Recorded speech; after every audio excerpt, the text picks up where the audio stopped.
Por que eu torço para que Bolsonaro morra? Bolsonaristas ficam 49 dias em cadeia. Solto após 10 dias preso. Blogueiro bolsonarista diz não saber do que foi acusado. O ódio e a liberdade de expressão. Facebook derruba a rede ligada a Bolsonaro e filhos. Rotina de ataques na ONU contra Bolsonaro se transforma em novo normal. Todas essas notícias saíram nesta semana e nós vamos comentar exatamente sobre elas. Este é o canal do Instituto Plínio Corrêa de Oliveira e meu nome é Frederico Viotti. Não se esqueça de se inscrever no canal para não perder esses vídeos. Todos os dias, vídeos novos que procuram alertar a opinião pública sobre a situação do nosso país. Vídeos que nós fazemos para que você conheça os argumentos para se defender dessa grande imprensa, que cada vez mais se torna uma imprensa parcial e contra o Brasil. Ao lado do botão de inscrição há um pequeno sino para ser ativado, para que o YouTube possa enviar um e-mail avisando dessas publicações. E aqui em cima um link para o Grupo Articulação no Brasil, pessoas que estão articuladas e que permitem que esse canal possa fazer essas denúncias. Vamos ver a primeira matéria que nós separamos hoje. Hélio Schwartzman, Folha de São Paulo. Folha de São Paulo, o maior jornal do Brasil. 8 de julho. Porque torço para que Bolsonaro morra.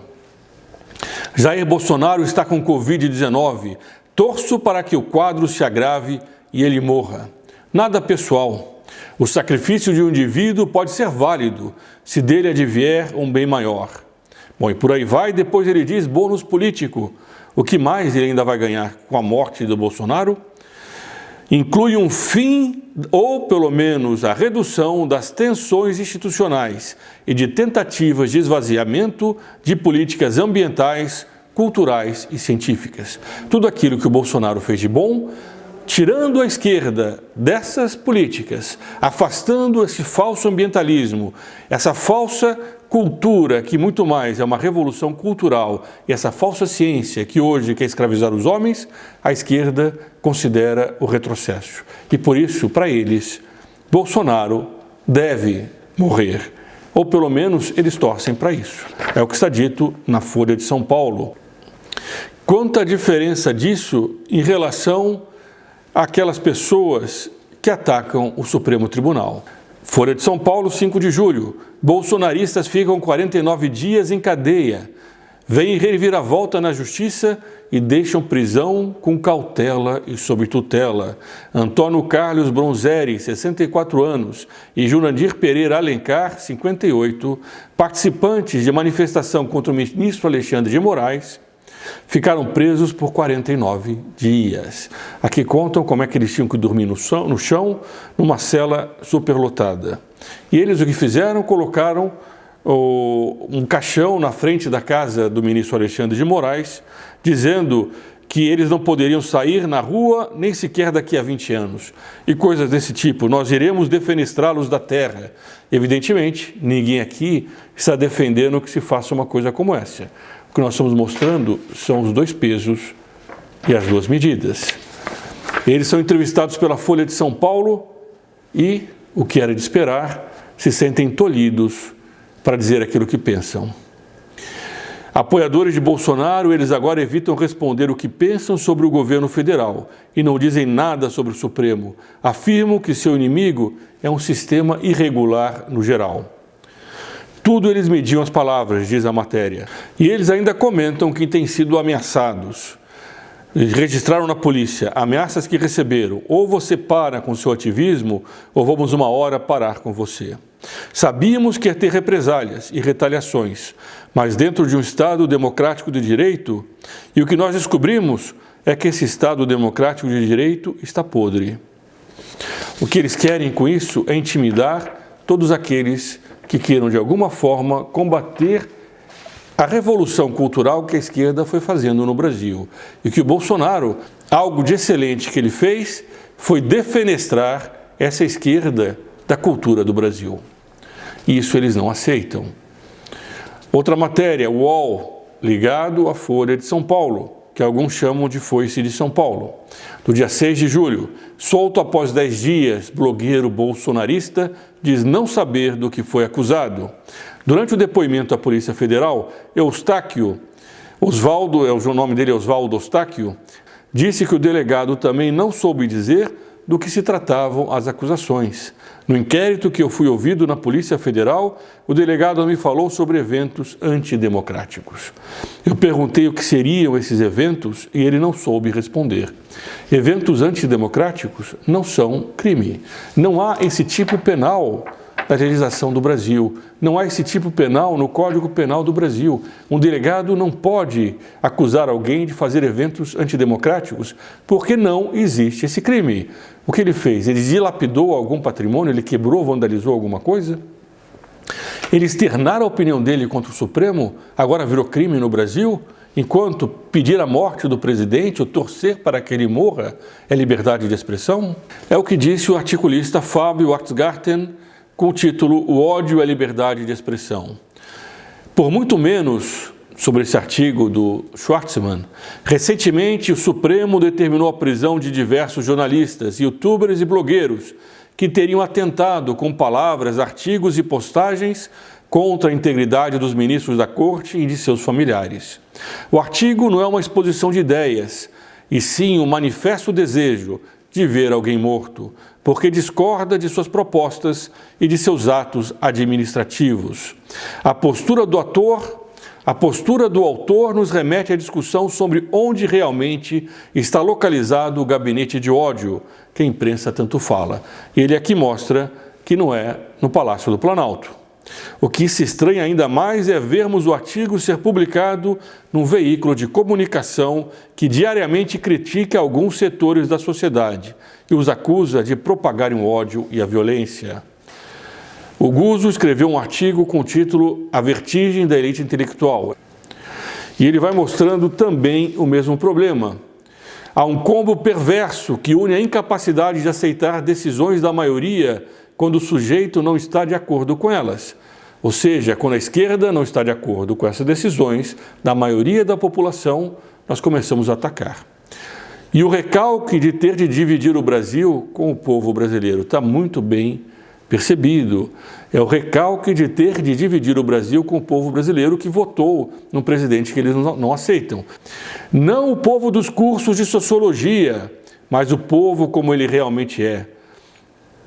É um povo, ele aqui coloca defensor da propriedade privada contra o aborto, evangélico, ele deveria dizer também católico, apesar da teologia da libertação, o povo católico do Brasil, na sua enorme maioria, é conservador, contra o aborto, a favor da família, contra o bandido, a favor da polícia, admirador dos militares, bolsonarista e por aí vamos.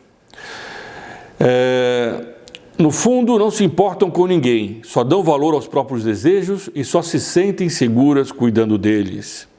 O problema é que os jornalistas que fazem militância em favor do presidente, blogueiros, como diz a mídia, deveriam ter tratamento igual, porque o que escreve no jornal, que está querendo que o presidente morra, é o autor de uma opinião e os outros são autores de crimes? Dos dois lados, o que se tem é a manifestação de vontade e não a execução de atos. Só que no Brasil democrático de 2020, o primeiro ganha honra ao mérito como usuário do direito constitucional de livre expressão. Os demais, que nem desejaram em público a morte de ninguém, vão para a cadeia do Supremo. Essa é a realidade para onde nós estamos caminhando. Notícia de falecimento. Fernão Lara Mesquita, nós já tratamos aqui de outros artigos que ele escreveu. Esse é pelo menos o terceiro artigo dele, muito forte, sobre essa situação. Notícia de falecimento, Estado de São Paulo, 7 de julho.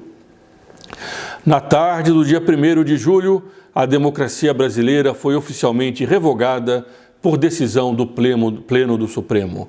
Ele comenta que um dos ministros, o ministro Marco Aurélio, disse que não caberia a um juiz sozinho derrubar aquilo que uma pessoa eleita por 57 milhões de votos decidiu. Entretanto, o plenário chegou à conclusão que bastava um juiz, sozinho, monocraticamente, para derrubar à vontade de um presidente eleito por 57 milhões de votos. A opinião pública mal soube que o ministro Marco Aurélio tinha proposto que ao menos os atos do Executivo e do Legislativo, sufragados pelos 140 milhões de eleitores, não pudessem mais ser anulados por decisões monocráticas de um único juiz. Ainda que o Pleno mantivesse esse poder. O Pleno é o total dos 11 ministros. O Supremo é composto de 11 ministros. Atualmente, um único ministro pode derrubar uma decisão de um presidente eleito por 57 milhões de brasileiros. Ele tomou de 10-1. Solenemente, diz ele, o Supremo transitou em julgado a confirmação da própria onipotência. Legal ou ilegal é o que cada um deles quiser que seja na hora que for. A decisão ocorreu na sequência de Alexandre de Moraes prorrogar por mais 6 meses o inquérito triplamente ilegal das fake news. Horas depois, o Senado aprovou o monstrengo batizado de Lei Brasileira de Liberdade, Responsabilidade e Transparência na Internet. Esses nomes, que eram próprios da Rússia comunista ou da Coreia do Norte, eles têm exatamente esses títulos, com a qual tenta criminalizar o uso da rede somente pelos simpatizantes de Jair Bolsonaro. Essa é a opinião dele. Será que ele vai ser perseguido daqui a pouco? Depois ele conta aqui como foi o tempo do PT. Foram 3 fatores que levaram o PT ao poder, conforme o histórico plano que Luiz Gushiken vendeu a Lula e Dirceu na ressaca da queda do Muro de Berlim. Lá no início dos anos 90, controlar os fundos de pensão das estatais, o maior dinheiro do país. Tomar o sindicato dos bancários para ter acesso às movimentações financeiras dos inimigos e cooptar a Igreja Católica, que tinha capilaridade nacional, sem a qual não se chega ao poder. Aqui ele está errado. Infelizmente, a realidade é que a teologia da libertação, que a esquerda, entre aspas, católica, fecha aspas, porque de católica não tem nada, um católico jamais pode ser socialista, essa esquerda católica, entre aspas, foi que cooptou os sindicalistas para fazer revolução. Não foi o sindicalista que cooptou a igreja. É lamentável ter que dizer isso, mas é a verdade. Bom, então a ocupação dos sindicatos dos bancários instituiu a PT-Pol, a polícia do PT, famosa nas redações dos anos 90, que vazava os podres dos inimigos do partido e rendeu-lhe a marca do monopólio da ética na política. Nós vimos bem como isso terminou há 3 anos atrás. Já regado a dinheiro de Estado, por causa dos fundos de pensão, por causa do poder que o PT acabou alcançando no Brasil, esse ramal evoluiu para um ministério inteiro do ódio, que alimentava não só os aliados do partido nas redações tradicionais, cevadas no jornalismo de acesso, mas também a famigerada esgotosfera petista na internet, que gozava oficialmente de privilégios de acesso ao presidente. Organizações não governamentais, sem a sustentada guerrilha, das quais o partido não teria durado 13 anos no poder, nem colocado tantos ministros do Supremo. Mas o mundo dá voltas. A partidarização da Igreja Católica fez a maioria dos brasileiros mudar de religião. Não é bem a maioria, mas uma boa parte. Isso é culpa da esquerda católica. A partidarização dentro da igreja. A igreja era um bloco monolítico que defendia sempre a moral católica, era conservador, defendia o direito de propriedade. A esquerda católica levou os católicos, ou uma parte deles, ao socialismo. A visão esquerdista, uma visão igualitária, que é um defeito, porque é fruto do orgulho. O igualitarismo, nós vamos tratar disso em algum vídeo futuro. Aliás, eu novamente convido, não se esqueça de assinar o canal para não perder esses vídeos. O igualitarismo é um defeito de alma, fruto do orgulho. É sempre a visão materialista que a esquerda católica defende a todo custo. Essa visão que levou à morte 100 milhões de pessoas, como nós já vimos aqui quando tratamos do livro negro do comunismo. Um livro escrito por autores comunistas, mas que quiseram eles contar a história do fracasso daquele regime baseado no ódio igualitário. Nós recebemos aqui alguns comentários de algumas pessoas que achavam que o socialismo era um regime não de igualdade, mas de privação da liberdade. A privação da liberdade presente no socialismo é consequência da visão igualitária que eles tinham. Marx sempre defendeu que era preciso usar o Estado, era a chamada ditadura do proletariado, o Estado burguês que existia antes, para impor o igualitarismo, para impor pela força aquilo que a natureza não produzia. Porque os homens são iguais na sua essência, mas são desiguais nos seus acidentes, como ensina a doutrina da Igreja. O que faz a teologia da libertação é silenciar isso e querer, através do orgulho, insuflar a luta de classes, para que acabem as classes sociais, pela visão materialista e igualitária que eles defendem. Bom, nós vamos continuar aqui porque tem mais algumas matérias importantes. Logo depois do Estado de São Paulo, no dia 9 de julho, Facebook derruba a rede ligada a Bolsonaro e filhos. A mesma estratégia de silenciar os conservadores.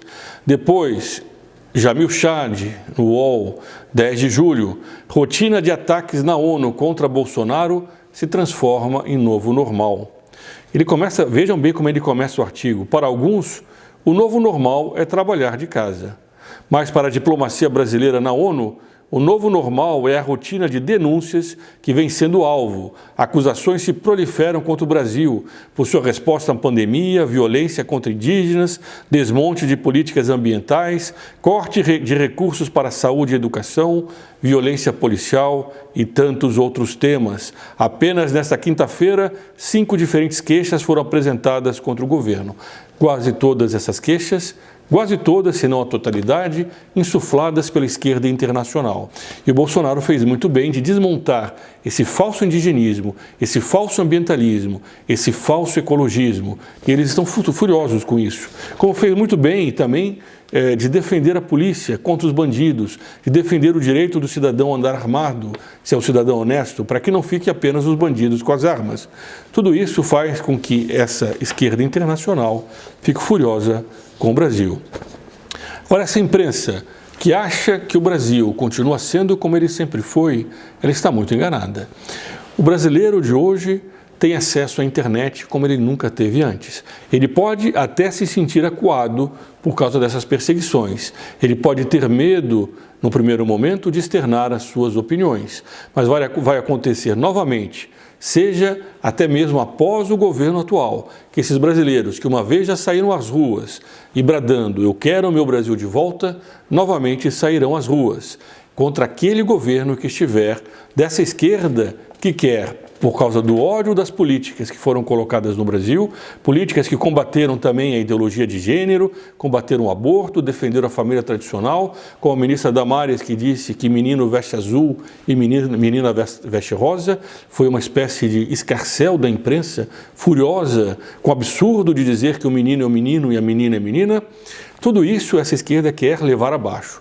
Pode ser que, por causa dessas perseguições, eles consigam um êxito temporário. Mas o Brasil, como fez em 2016, não se deixará intimidar. Se eles acham que vão calar a voz dos conservadores, eles estão muito enganados. No primeiro momento, eles podem até conseguir algo. Logo depois, o Brasil novamente, como já fez uma vez, saberá dizer não à esquerda, seja qual for o governo, e novamente nas ruas defender um país que seja conforme aquilo que o brasileiro de fato é. O brasileiro é um povo conservador, é um povo que tem amor à família, que defende os valores do trabalho árduo e não do roubo, que quer a humildade e não o orgulho. O Brasil recebe a todos os estrangeiros que aqui vêm com muita bondade, porque isso é fruto da alma brasileira. Esse Brasil, que é um Brasil ordeiro e pacato, pacífico, mas firme, saberá, como sempre soube, dizer não, em determinado momento, essa avalanche de perseguição que a esquerda está fazendo no nosso país. Se você gostou desse vídeo, compartilhe entre seus amigos, deixe o seu like e os seus comentários para que nós possamos saber as suas opiniões. Não deixe de se inscrever no canal, é muito importante que você receba esses vídeos para que nós possamos chegar até você. Cada vez menos o Facebook está enviando essas notificações, mas pelo menos é uma forma de tentar fazer com que ele envie. E seja membro do canal. Do lado do botão de inscrição, há também um outro botão escrito Seja Membro. Clicando nesse botão, você verá um vídeo explicando como você pode ir além, como você pode fazer parte dessa ação pelo Brasil e pela civilização cristã. Viva Cristo Rei e sua Mãe Maria Santíssima!